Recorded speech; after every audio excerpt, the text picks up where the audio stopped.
यह पूरी तरह से काल्पनिक बातें यहाँ पर सदन की सुरक्षा कर पूरे सदन को गुमराह, केवल सदन को ही नहीं बल्कि सारे देश को यह गुमराह करना चाहते हैं।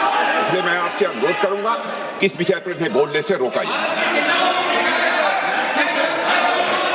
गलत है, आप क्या बात करते हैं?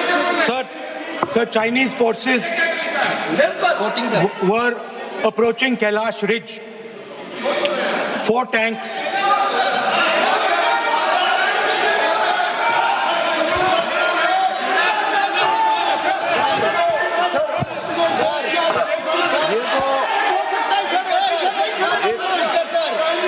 एक सीमा होता है, हर एक मेंबर का एक दायित्व बनता है। राहुल गांधी जी एक व्यवस्था तहत जो अपना बात रखना चाहता है, हम लोग बार बार बोल रहे हैं कि हम लोग सुनना चाहते हैं। जो चीज नहीं बोलना चाहिए, जिसका परमिशन नहीं है, आप बार बार बोलते हुए आप क्या हासिल करेंगे? देश को नीचा दिखा के आपको क्या फायदा मिलेगा, ये बताइए।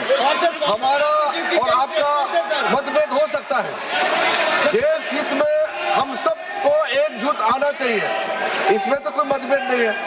आप एक ऐसा चीज बता रहे हैं जिसका कोई सोर्स नहीं है। किसने राहुल गांधी जी को बताया कि चाइनीज टैंक यहाँ खड़ा है, इंडियन टैंक यहाँ खड़ा है? जिस चीज का यहाँ चर्चा नहीं हो रहे है वो चीज चर्चा कर रहे हैं। हमारा सिर्फ बहुत ही सीमित राहुल गांधी जी से मैं अनुरोध करना चाहता हूँ, आप कृपया करके ऐसा चीजें इस सदन में मत बोलिए जिससे हमारा सेना का मनोबल गिरेगा, देश को नुकसान होगा। ऐसा बात मत कीजिए। स्पीकर साहब ने रूलिंग दे चुका है, हम लोग सब सुनने के लिए बैठे हैं। प्रधानमंत्री जी भी आए थे, सब लोग बैठे हैं, सुनने के लिए बैठे हैं। आप लोग आप चर्चा पे जो भी बोलना बोल सकते हैं, लेकिन नियम के तहत बोलना पड़ेगा आपको। So, Chinese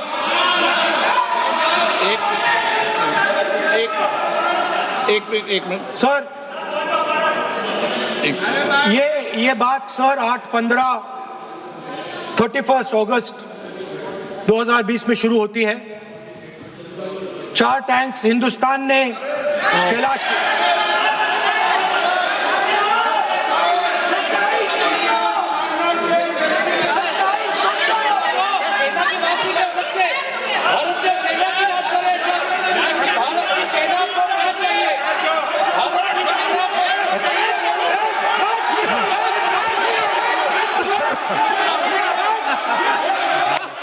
सदन की कार्रवाई सदन नियमों प्रक्रियाओं से चलेगा। मैंने इस विषय पर व्यवस्था दे चुका हूं। मैं पुनः आग्रह करता हूं माननीय सदन के नेता से कि वह महामहिम राष्ट्रपति जी के अभिभाषण पर बोलें, महामहिम राष्ट्रपति भाषण पर बोलें।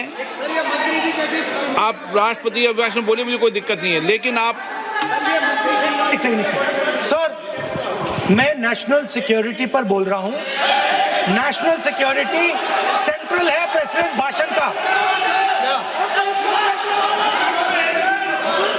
आप एक मिनट माननीय सदस्य, आसन से व्यवस्था देने के बाद भी आप लगातार आसन की व्यवस्था का अवमानना कर रहे हैं। मेरा आपसे विनम्र आग्रह है कि आप सदन की मर्यादा को बनाए रखें। आप महामहिम राष्ट्रपति के अभिभाषण पे बोले, नीतियों पे बोले, पॉलिसी पे बोले, आलोचना करें, लेकिन राष्ट्रीय हित के विषय पर अगर हम सेना की या सेना के कृत्यों की आलोचना करेंगे तो ये उचित नहीं होगा। सर, स्पीकर सर, जो हुआ है सर, वो सेना के सब लोगों को मालूम है, वो छुपा नहीं है उनसे। वो आप यहां जनता से छुपाने की कोशिश कर रहे हो, बट वो रियलिटी देश का हर जवान जानता है।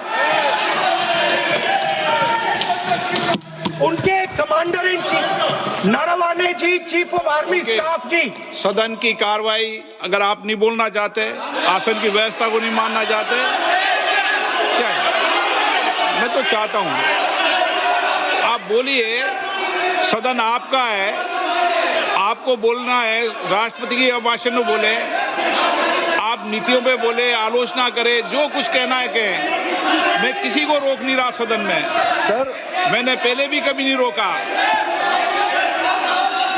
लेकिन आप सदन के अंदर उन तथ्यों पर बोले जो देश के हित में है, ये तो आग्रह कर सकते हैं।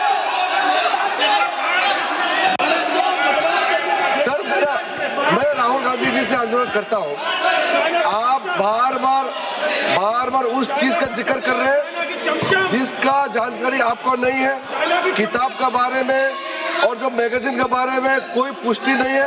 आप बार बार हमारा आर्मी को नीचा दिखाने के लिए बार बार स्टेटमेंट दे रहे हैं, ये तो ठीक बात नहीं है सर।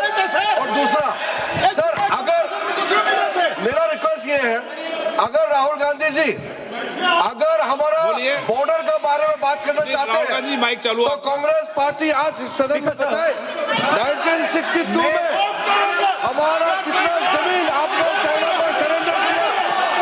1952 में हमारा कितना जमीन सरेंडर किया आपने की जाती है।